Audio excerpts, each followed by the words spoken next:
시작. 하나님을 모시는 권능 있는 자들아, 영광과 권능을 주님께 돌려드리고 또 돌려드려라. 그 이름에 어울리는 영광을 주님께 돌려드려라. 거룩한 옷을 입고 주님 앞에 꿇어 엎드려라. 아멘. 이 말씀은 제가 한 3년 내지 5년에 한 번씩은 꼭 제가 드리는 말씀입니다. 시편 29편 1절 2절. 제가 아주 너무 좋아하는 말씀이에요. 주님의 이름에 어울리는 영광. 여러분 다 그러시잖아요. 여러분 이름에 여러분에게 어울리는 대접을 받길 원하시잖아요. 그런데 우리는 과연 주님의 이름에 어울리는 영광, 좀 어려운 말로는 주님의 이름에 합당한 영광을 돌리고 있는지 우리 자신을 한번 돌아보는 게 필요할 것 같습니다. 지난주 목요일에 성탄절 행사를 가졌습니다. 그런데 사람마다 성탄절을 맞이하는 의미가 다르겠죠. 세상 사람들은 어떻게 맞이하나요? 어떤 사람은 공휴일로 맞이하겠죠. 또 어떤 사람은 연말이 가까웠구나 이렇게 맞아들이는 사람도 있을 거고요. 또 아이들은 산타클로스를 연상하며 선물을 받는 날로 맞이할 수도 있습니다. 조금 아는 사람이라면 기독교의 예수님이 탄생한 날 이렇게 알고 있겠죠. 물론 우리는 우리를 구원하기 위하여 하나님께서 그 아들 예수 그리스도를 이 땅에 보내주신 날로 맞이합니다. 그래서 오늘 본문은 주님의 이름에 어울리는 영광을 돌리라, 주님의 이름에 어울리는 영광을 돌리라 이렇게 말하고 있습니다. 모든 대인관계에서도 상대방에게 합당한 대우를 하지 않으면 무례해서 사람의 마음을 상하게 만들기가 쉽습니다. 가끔 그러실 때 안 계신가요? 내가 누군지를 모르네. 그것처럼 서운한 일이 없죠. 그렇다면 하나님께서 사람의 몸으로 태어나신 이 성탄절을 어떻게 맞이하는 것이 하나님의 이름, 주님의 이름에 어울리는 것일까? 한번 우리가 묵상하기를 바랍니다. 성탄절은 하나님의 아들 예수 그리스도께서 이 땅에 태어나신 것을 기념하는 날입니다. 사실 부활절은 4월에만 우리가 불러야 될 게 아니라 부활은 1년 내내 그리고 평생 우리에게 의미 있는 날이 부활입니다. 그래서 저희가 부활절 노래를 4월만 부르는 게 아니라 우리는 1년 12달 불러요. 언제 부르죠? 다 기억나시죠? 매월 둘째 주 성찬식을 할 때 꼭 우리가 부활절 노래를 부릅니다. 예수님이 죽은 자 가운데서 부활하신 것은 1년 내내 사실 우리 평생 중요한 부활절인데 부활에 대한 노래 4월에만 불렀던 거 아마 여러분이 기억나실 거예요. 성탄절도 마찬가지입니다. 예수님이 이 땅에 오신 것은 12월 달에 불러야 될 노래가 아니라 사실은 1년 내내 우리 평생 불러야 될 게 사실은 성탄절의 노래입니다. 그래서 오늘 하나님의 이름 중에 예수 그리스도라는 그 이름에 대해서 묵상을 해보면서 그 이름에 정말 어울리는 영광을 돌리고 있는지, 사실은 이제 오늘도 그런 인사 많이 나누실 텐데 복 많이 받으세요. 우리 교회는 하늘복 많이 받으세요 그러는데 복 받는 비결이 뭐냐? 예수 그리스도의 이름에 어울리는 영광을 돌리는 거. 그게 사실은 가장 복 받는 길입니다. 예수라는 이름에 대해서는 성탄절에 같이 말씀을 나누었습니다. 마태복음 1장 21절 같이 읽었죠. 마리아가 아들을 낳으리니 이름을 예수라 하라. 이는 그가 자기 백성을 그들의 죄에서 구원하실 것이다. 한마디로 예수라는 이름은 구원자라는 뜻입니다. 그래서 구원자라는 예수님의 이름에 어울리는 영광은 뭐냐? 세 가지예요. 일단 우리가 구원을 받고 구원의 확신을 가지고 구원을 이젠 즐거워해야죠. 우리가 선물 받았는데 시큰둥하고 즐거워하지도 않으면 그것처럼 무례한 게 없어요. 선물 받으면 일단 즐거워하면서 사용을 해야죠. 그래서 구원의 확신도, 구원도 마찬가지로 구원을 받고 구원의 확신을 가질 뿐만 아니라 구원받은 것 자체를 즐거워하고 또 구원해 주신 분을 즐거워하고 그리고 구원받은 사람들을 즐거워하면서 구원의 기쁜 소식을 전하는 것. 그게 바로 우리가 예수라는 이름에 어울리는 영광을 돌리는 길입니다. 오늘은 이제 그리스도라는 이름에 합당한 영광을 돌리는 삶에 대해서 같이 나누도록 하겠습니다. 잘 아시죠? 그리스도 뜻이 뭐예요? 기름 부음 받은 자 이런 뜻입니다. 여러분이 잘 아시는 대로 구약시대에는 하나님께서 직분을 맡기실 때 기름을 부으셨습니다. 왕이 기름을 받았고 제사장이 기름을 받았고 선지자가 기름을 받았는데, 그런데 예수님은 왕으로도 오셨고 선지자로도 오셨고 그리고 제사장으로도 오셨고, 그래서 이 세 가지를 합해서 신학적인 용어로 뭐라고 얘기하냐면 삼중으로 직분을 받으셨어. 그래서 삼중직이다 이렇게 얘기를 합니다. 삼중직. 자, 그러면 왕, 선지자 그리고 제사장으로 기름 부음을 받으신 그리스도의 이름에 우리가 돌려야 될 어울리는 영광은 무엇일까? 오늘 이제 한번 생각해 보면서 2014년을 되돌아보기도 하고요. 2015년을 새로 다짐하는 이 시간이 되길 바랍니다. 첫 번째는 왕으로 기름 부음을 받으신 그리스도입니다. 예수님께서 탄생하셨을 때 오늘 여러분들이 이따가 2부 예배 마치고 식당을 가시다 보면 그 앞에 이렇게 아크릴 통 안에 뭐라고 그러죠? 인형이라고 그래야 되나? 아무튼 그 들어있죠. 뭐라고 그러나? 인형이라고 안 그러고. 미니어처? 갑자기 어려운 말이 나오니까 모르겠네. 아무튼 있어요. 아무튼 제가 아는 거는 아무튼 제가 사왔다는 거하고 아크릴통을 제가 만들었다는 거하고 그건 제가 알아요. 아크릴통 살라고 그랬더니 몇십만 원 달라고 그러더라고요. 그래서 그건 말도 안 된다. 그래가지고 제가 사왔습니다. 전 그게 특별히 기억나는 게 왜 그러냐면 이건 뭐 오늘 주제하고는 뭐 연관된 거 아니지만 여러분들 삶을 위해서 하나 얘기하자면 그 아크릴을 하기 위해서 어디 가서 사왔냐면요. 을지로에서 사왔거든요. 을지로에서 이 많은 걸 사는데 제 승용차를 갖고 갔더니 승용차에 들어가질 않더라고요. 그래서 제가 우리 네 식구가 갔어요. 우리 애들이 결혼하기 전인데. 그래서 을지로에서 전부 석장을 샀습니다. 그래서 어디에다 실었을까요? 지붕 위에 얹었습니다. 그리고 네 사람이 다 창문 바깥으로 문을 열고 4시에 지붕을 붙잡고 왔던 기억이 나는데 사실 겁 많이 났어요. 이게 바람 불면 휙 하는데 견딜까 그랬는데 어쨌든 잘 왔어요. 그래서 제가 그것만 보면 저는 딴 거보다 그 기억이 나요. 우리 애들한테 너무 무리한 걸 시켰나 그랬는데 그 이후에 더 무리한 것도 시키긴 했지만 어쨌든 예수님께서 탄생하셨을 때 동방으로부터 온 박사들 거기도 그래서 3사람이 나옵니다. 3사람이 다 들고 있어요. 그런데 요즘 재밌는 게 뭐냐면 엄마 아빠하고 애들이 내려가다가 그 의미가 뭔지 물어보는 학생들이 있더라고요. 그래서 오늘 여러분들에게 그 의미를 설명해 드리면 애들이 물어보면 대답할 수도 있거니와 애들이 물어보지 않더라도 엄마 아빠가 그 의미에 대해서 설명을 해 주시면 좋을 것 같아요. 동방박사라는 사람들이 와가지고 뭐라고 얘기했냐면 예루살렘에 도착해서 질문을 던집니다. 유대인의 왕으로 나신 이가 어디에 계십니까? 그런데 이 동방으로부터 왔다는 말은 무슨 말이냐면 태양이 떠오르는 곳으로부터 왔다 이런 의미인데 일반적으로 페르시아라고 이야기를 합니다. 그 당시에.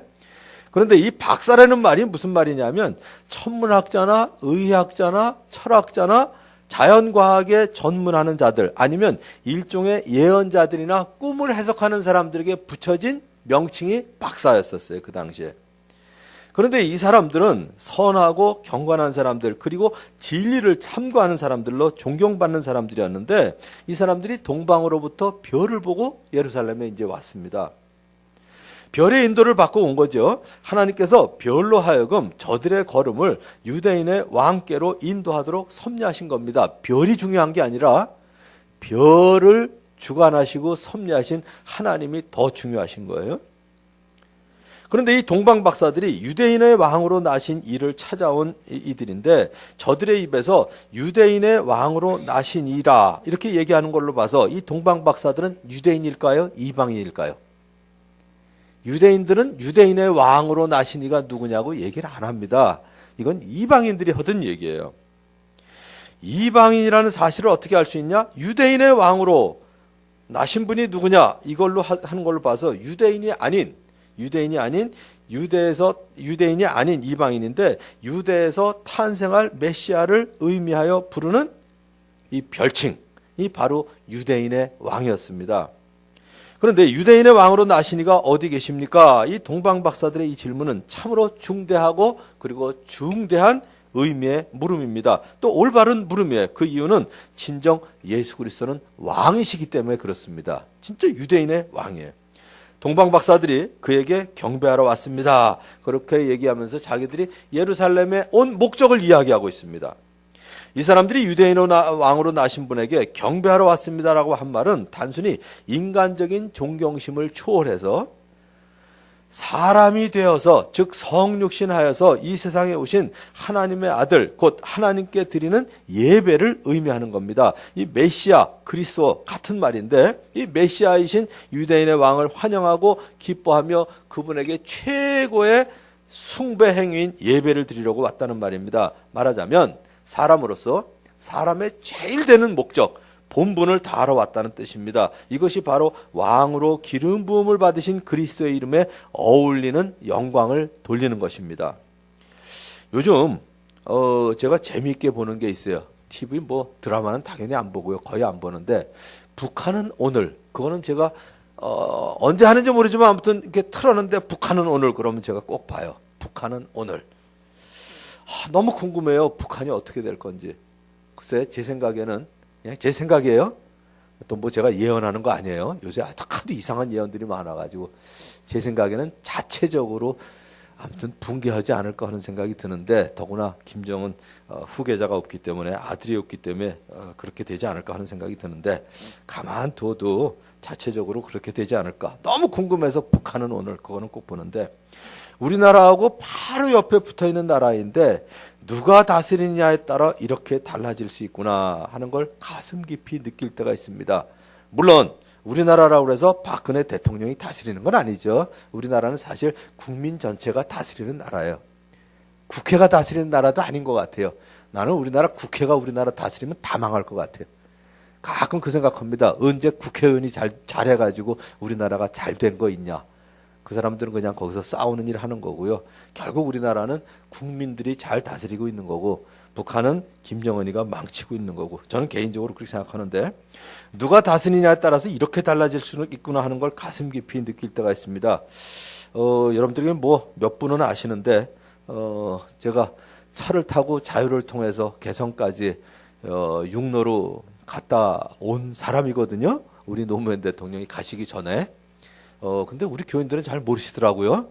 어쨌든 그렇게 통해서 이렇게 자유를 따라서 북한의 개성을 가거나 아니면 북경에서부터 시작해서 평양을 가거나 몇 차례 갔다 온 걸로 봐서는 더 아무튼 그 풍경을 생각하면 실감이 나요.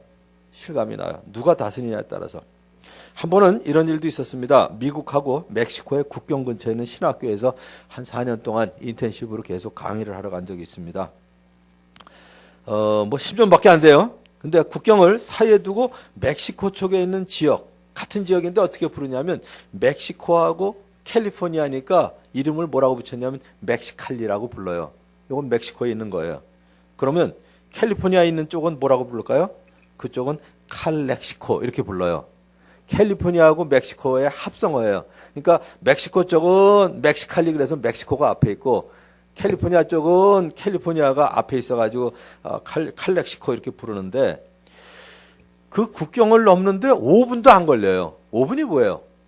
거기서 뭐 여권을 비자를 심사하니까 그렇지 그냥 건너가면 뭐 1분도 안 걸립니다. 그냥 건너가면 돼요. 그냥 국경만 건너가면 되는데 근데 이 칼렉시코하고 멕시칼리의 모습이 너무 달라요. 칼렉시코는 그야말로 미국이에요. 그냥 미국이에요. 근데 국경만 딱 넘어가면 멕시칼리는 금방 먼지가 펄펄 날리는 비포장도로가 곳곳에 있고요. 길 양쪽에 있는 상점들의 모습은 금방 보고 넘어온 국경 저쪽하고는 너무 딴판이에요. 그러니까 누가 다스리냐에 따라서 이렇게 다릅니다. 누가 다스리냐에 따라서. 그런데 우리의 마음과 삶도 마찬가지예요. 우리의 마음과 삶도. 누가 다스리냐에 따라서 이렇게 달라질 수가 있습니다. 우리의 삶도 마찬가지죠. 글쎄요, 여러분들이 예수님을 어릴 때부터 믿는 집안에서 이렇게 자라난 사람들은 모르겠는데 워낙에 예수님 안 믿을 때 세상적으로 사시던 분은 그냥 내가 내 삶을 다스릴 때하고 예수님이 내 삶을 다스릴 때하고 이렇게 다르다 하는 거를 아마 느끼실 거예요. 글쎄 여기서 몇 분이나 계신지 모르겠는데 잘 모르시는 분들은 저기 우리 이선일 형제님이나 이런 분들한테 여기 앉아 계시네요. 손 한번 들어보세요. 누가 다스리냐에 대해서 크게 드세요. 높이. 얼마나 다르냐 궁금하신 분은 이따 예배 끝나고 난 다음에 개인적으로 물어보시면 될 거예요. 우리 삶과 우리의 마음도 마찬가지입니다. 누가 삶을 다스리냐에 따라서 이렇게 달라질 수가 있어요. 그런데 여러분들에게 질문 하나 할게요. 그리스도께서 온 우주의 왕이시다. 믿으세요? 대답을 안 하시네. 믿으시면 아멘 하셔야 돼요. 예수님이 온 우주의 왕이신 걸 믿으세요? 예. 이건 뭐 대답 안 하는 사람이 이상하죠. 여기 와서 예배 드리는 사람은. 그런데 정작 그리스도께서 내 마음과 내 삶의 왕이신 것을 인정하는 삶을 살고 있냐. 이거는 또 다른 문제더라고요. 예수님이 온 우주의 왕이신 건 우리 다 믿어요. 그거 안 믿으면 여기 와서 앉아 있을 리가 없죠. 그런데 정작 그리스도께서 내 마음과 내 삶의 왕이신 것을 인정하면서 사냐 이거예요. 그걸 인정하면서 사는지. 그렇게 많지 않습니다. 그리스도께서 온 우주의 왕이신 것처럼 우리는 우리 마음의 왕좌를 그리스도께 드려야 합니다. 그리스도께서 왕으로서 우리의 삶을 다스릴 때 우리는 가장 아름다운 그리스도인의 삶을 살 수 있습니다. 그렇게 하면 우리 영혼에 깊은 평화가 자리를 잡게 됩니다. 만일 여러분들 마음속에 이 시간에도 마음에 평화가 없다, 평안이 없다, 그러면 아직은 예수님이 여러분 삶의 왕이 아니신 거예요. 여러분이 지금 주관을 하시니까 평화가 없죠. 만일에 예수님이 여러분들의 삶을 다스려 주신다, 이 믿음이 있으면 평화가 있을까요? 없을까요? 평화가 없으면 죄예요. 그거는 사실은 평안이 있어야 돼요. 우리 아빠가 우리 집을 다스려 준다, 이 믿음이 있으면 평안을 잃어버리면 그건 아버지에 대해서 모욕이에요. 무시예요. 예수님이 내 마음의 왕좌를 차지하고 계신가? 간단해요. 여러분들 마음속에 평안과 기쁨과 감사와 찬양이 있나? 그거 보시면 간단합니다. 그거 없으면 아직은 아니에요. 그래서 우리가 온 우주의 왕이 바로 주님이시다라는 걸 인정하는 것처럼 여러분들의 마음과 삶에서도 꼭 예수님을 마음속에 여러분들 마음속에서 왕좌를 드리고 여러분들 마음이 정말 평화가 자리를 잡게 되기를 주님의 이름으로 축원합니다. 이제 두 번째는요, 제사장으로 기름 부음을 받으신 그리스도입니다. 동방 박사들이 인도한 별 하기가 있는 곳에 머물러 섰습니다. 그리고 저들이 인도한 별은 그곳에 사라져 버렸어요. 왜 사라져 버렸을까요? 전 그냥 사라져 버린 것보다는 그 별보다 더 밝고 빛나는 영광의 예수님이 저들 앞에 계셨기 때문에 별이 있을 의미가 없는 거죠. 너무나 밝기 때문에 태양빛 아래서 촛불이 아무 의미가 없는 것처럼, 이제 더 이상 촛불이 안 보이는 것처럼 그 별이 안 보인 것 같아요. 그런데 그들이 경배하는 세 가지 예물이 따라왔어요. 그들은 그 집에 들어가서 아기가 그의 어머니 마리아와 함께 있는 것을 보고 엎드려서 그에게 경배하였다. 그리고 그들의 보물 상자를 열어서 아기에게 황금과 유향과 모략을 예물로 드렸다. 그래서 황금과 유약과 모략을 예물로 드렸다. 그래서 우리는 동방박사를 세 사람이 왔을 것이라고 추측을 하는데 동방박사 몇 사람인지 몰라요.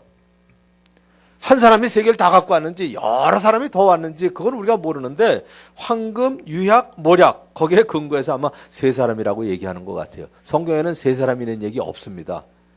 가끔 문제 나오면 이건 이제 큰일 날 일이에요. 동방박사는 몇 사람이었습니까? 만일에 수능고사에 났다. 이러면 이제 문교부 큰일 나요. 이제 문교부 장관 또 갈아치워야 돼요. 그런데 거기에 근거해서 이제 셋이라고 그러는데 중요한 거는 황금과 유향과 모략. 황금과 유향과 모략. 그게 무슨 의미냐 이거예요. 그게 중요한 거예요. 그래서 황금을 예물로 드린 건 뭘까요? 그리스도의 영원한 통치의 왕권을 상징한다고 볼 수 있습니다. 왕관. 이건 다 왕하고 연관된 거예요. 그래서 왕으로 오신 그리스도께 대한 우리의 신뢰, 그리고 그 통치에 대한 완전한 순종과 복종과 감사를 나타내는 게 바로 황금입니다. 황금을 드린다는 얘기가. 그래서 왕으로 기름 부음을 받으신 그리스도께 우리도 완전한 순종과 복종과 감사를 드리는 것이 마땅합니다. 그것이 바로 주님의 이름에 어울리는 영광을 돌리는 길입니다. 두 번째, 유황은 무슨 뜻일까요? 유황은 그리스도의 영원한 제사장직을 나타내는 상징이라고 볼 수가 있습니다. 제사장은 하나님과 인간 사이에 예물을 가지고 가서, 그래서 제물을 가지고 가서 연결해 주는 다리의 역할을 합니다. 그리스도가 하는 결정적인 사역 중에 하나가 뭐냐면 우리의 영원한 제사장이 되어 주시는 거예요. 그리스도는 제사장이 되심과 아울러서 스스로 제물이 되셨어요. 죄가 하나도 없는 자기를 드린 거예요. 제물로 드리는. 본인이 제사장이시면서 본인이 또 죄가 하나도 없으신 제물이 되신 거예요. 제물. 그래서 동방 박사가 드린 여기 이제 그 유황과 모략을 얘기할 때 모략은 제물이 되신 그리스도의 순환을 상징하는 것입니다. 모략이 뭐냐면 죽은 시체 위에 발랐던 방부제였거든요. 그래서 아까 유향은 우리와 하나님 사이의 제사장, 다리가 되어주시는 걸 얘기한다면 이제 모략은 뭐냐면 제물이 되신 그리스도의 순환을 상징합니다. 우리를 위해 희생하신 속죄주, 대속주 대신 값을 치르고 자기의 몸값으로 우리의 죄값을 대신 치러주신 것, 그거에 대한 상징이 되는 거죠. 그래서 동방박사는 우리의 대속을 위한 구주이신 그리스도께 경배를 한 것입니다. 구약시대에 제사장들은 매일 서서 제사를 드리면서 자주 같은 제사를 드렸어요. 그러니까 왜? 그 제사는 죄를 없이 하지 못했거든요. 그동안 죄를 지은 것에 대한 속죄 예물은 드렸지만 그러나 죄를 없애진 못했어요. 그리스도께서는 제사장으로서 우리의 죄를 위하여 한 영원한 제사를 드리시고 하나님 우편에 앉으셨습니다. 하나님 우편에 앉으셨어요. 구약의 제사장들은 매일 서서 예배를 드렸거든요. 매일 서 있다 이 얘기는 뭐냐면 저 이제 오늘 예배 드리면 제자리에 가서 앉을 거예요. 그건 뭐예요? 예배가 끝났다 이 얘기거든요.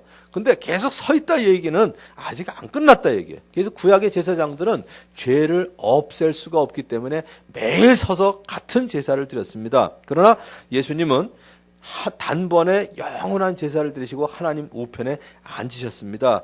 끝나셨다 이거죠. 다 이뤘다 하고 돌아가셨습니다. 이제 제사장이신 그리스도의 이름에 합당한 삶, 어울리는 삶은 우리 자신을 거룩한 제물로 하나님께 드리는 것입니다. 잘 아시죠? 이 세대를 본받지 않고 마음을 새롭게 함으로 이것이 정말 하나님이 기뻐하시는 일일까? 하나님이 보시기에 선한 일일까? 하나님이 보시기에 온전한 일일까? 이 하나님의 뜻을 분별하여 사는 산제사를 드리는 삶을 얘기합니다. 여러분은 택하심을 받은 족속이요 왕과 같은 제사장들이요 라고 말씀하신 것처럼 하나님께서는 또한 우리 자신을 제물로 드릴 뿐만 아니라 제사장으로 삼아주셨습니다. 그래서 왕 같은 제사장으로서 우리 자신을 이제 제물로 드리는 삶을 살 뿐만 아니라 다른 사람들을 이제 주님 앞으로 인도해서 그들을 제물로 드리는 삶을 살 수 있도록 돕는 제사장의 역할을 해야 하는 것입니다. 이제 마지막 세 번째, 선지자로 기름 부음을 받으신 그리스도. 요한복음 1장 1절에서 이렇게 얘기합니다. 14절. 태초에 말씀이 계셨다. 그 말씀은 하나님과 함께 계셨다. 그 말씀은 하나님이셨다. 그 말씀은 육신이 되어 우리 가운데 사셨다. 우리는 그의 영광을 보았다. 그것은 아버지께서 주신 외아들의 영광이었다. 그는 은혜와 진리가 충만하였다. 여기서 말하는 말씀은 여러분들 잘 아시는 대로 로고스라는 말입니다. 로고스. 히브리 사람들에게 로고스는 창조의 대행자, 하나님의 메시지의 근원, 하나님의 법칙이라는 뜻입니다. 그리고 하나님의 뜻과 비밀을 알게 하는 지혜로 이해했습니다. 선지자로 기름 부음 받으신 그리스도의 역할이 바로 하나님의 뜻과 비밀을 알게 하시는 일입니다. 그래서 사도 요한은 이 말씀이 육신, 즉 사람이 되었다고 했는데 요한은 이 말씀이 영원 전부터 계셨고 모든 만물이 그로 인해 태어났다, 생겨났다 이렇게 얘기합니다. 그리고 그 말씀이 인격이 되었다고 했습니다. 요한이 말하고 있는 말씀은 바로 예수님을 의미합니다. 요한이 예수님을 말씀이라고 부른 것은 하나님께서 하나님의 뜻과 지혜를 예수님을 통해서 우리에게 지혜를 알게 해주셨기 때문에 그렇게 이제 표현한 거죠. 말씀이 인격이 되신 예수 그리스도, 하나님의 은혜의 말씀입니다. 당연히 우리가 지불해야 될, 받아야 할 그러한 그런 대가를 받는다면, 그러니까 우리가 당연히 받아야 할 대가를 받는 것, 그거는 은혜가 아니죠. 은혜는 사랑, 용서, 자비, 긍휼, 이런 것들을 받을 자격이 없는 사람에게 베풀어진 하나님의 선물이 은혜입니다. 누구나 그리스도를 통해서 먼저 알게 되는 것은 마땅히 죽을 수밖에 없는 죄인임에도 불구하고 하나님께서 사랑하시고 용서하시고 받아주신다는 것, 이걸 우리가 그리스도를 통해서 가장 먼저 알게 되는 겁니다. 아무리 죄를 많이 지은 사람도 용서되고 새로운 삶이 가능하다는 사실을 깨닫게 해주시는 분이 바로 선지자로 기름 부음을 받으신 그리스도이십니다. 예수 그리스도는 은혜, 은혜의 말씀일 뿐만 아니라 또 하나님의 진리의 말씀입니다. 그래서 누구든지 참 진리를 알고자 하는 사람은 선지자 그리스도를 통해서 깨닫게 됩니다. 예수 그리스도는 하나님에 대해서 about 하나님에 대해서 말씀하시는 게 아니라 하나님이 어떤 분이신가를 직접 보여주신 분입니다. 그리스도는 사람이 하나님과 교제를 가능하게 하시고 자유하게 하실 뿐만 아니라 자유하게 하는 영을 우리에게 주셨습니다. 그래서 며칠 전에 지난 성탄의 의미, 하나님의 말씀이 육신이 되신 사건입니다. 사람의 몸으로 이 땅에 태어나신 예수 그리스도, 하나님을 나타내 보이셨습니다. 그리고 하나님 나라의 복음을 선포하셨습니다. 선지자로 오신 예수 그리스도께 합당한 삶은 그분의 말씀을 이해하고 섭취하고 우리 삶에 적용하는 거죠. 그래서 하나님의 말씀을 듣고 읽고 그리고 묵상하고 우리의 삶에 적용하는 것. 그래서 우리의 개인적인 적용, 묵상과 적용, 이것을 통해서 우리를 성경 말씀 속으로 들어가는 것. 그리고 성경 말씀은 우리의 삶과 인격에 또 들어가도록 도와주는 게 바로 하나님의 말씀입니다. 성탄절날 제가 요번에 재밌는 걸 생각하게 됐는데, 요번엔 유난히 암송들을 많이 하더라고요. 성경 암송하고 성경 차례. 그래서 글쎄 우리 찬양팀하고 한번 상의를 해봐야 될 것 같은데, 그 학생들이 전부 성경 목록가를 노래로 부르더라고요. 여러분들에게 한번 손들기 한번 해볼까요? 성경 순서 다 외우시는 분. 갑자기 숨을 확 들이시는 분이 계셔서 제가 참을 텐데, 애들은 성경 차례를 외우는데 우리 어른들이 못 외우면 참 이건 문제잖아요, 집에서. 찬양팀 한번 생각 좀 해보세요. 내년에 찬양하는 동안에 성경 목록가 한번 부르는 거 어떨지. 1년 내 부르는 거야. 52번 부르면 거의 외지 않을까. 저도 사실은 성경 목록가를 못 불러요.